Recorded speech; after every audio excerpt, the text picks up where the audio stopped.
Okay, this right here is a series I'm gonna start, right? Explaining billionaires in my own language to make it realistic for me and for you, the viewer. But it's mainly for me. I'm not gonna lie. It's mainly for me. So now we're starting with Alan Howard. Let me do it quickly. How did Alan Howard make his billions? So he started out in a good family, right? Normal family, not poor, and then he went to Imperial College of London. Now, London is the financial center or financial hub of the world. And then he went to Imperial College of London, studied engineering, got a PhD in that, and then got hired at Salomon Brothers. He got hired at Salomon Brothers. Then he outperformed there as a trader. He got hired as a trader in the Euro bond, whatever. Outperformed there, and then after that, he got another job at another big firm. I don't recall what it was. It doesn't matter that much. Got that job, outperformed there as well, and then went on to found his own company, right? With some top people at the previous jobs he worked at, along with some capital that he got, with some money that he got from those previous employers of his, because they knew like this guy is good with money. This guy, we trust him. We trust Alan Howard to manage our billions. So they gave him big starting capital.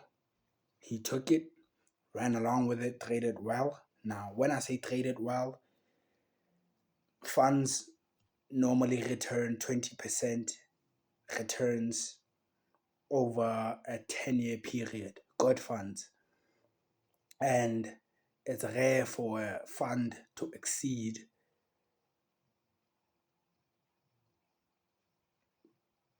20% a year. So he kept on making those returns.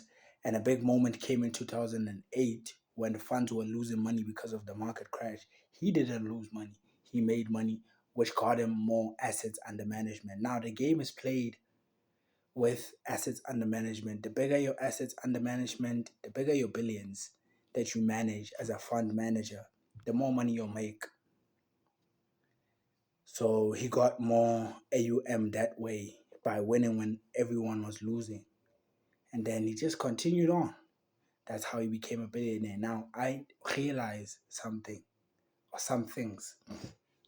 Entry point is very vital. How are you gonna enter that industry? How are you gonna get how am I gonna get people to give me their billions?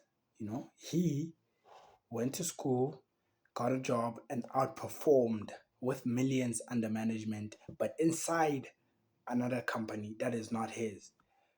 So that's what I call an entry point. Now, what would be my entry point? I don't know. So this is a billionaire that I am unlikely to imitate because of circumstances. Number one, I'm in South Africa, right? Number two, I didn't go to college or university and I'm not planning to. But I've learned some lessons from Alan Howard. And another thing I have to say, he's not a public person as most billionaires are that I've realized. He's not a public person. He's definitely not a good speaker. I watched an interview of his.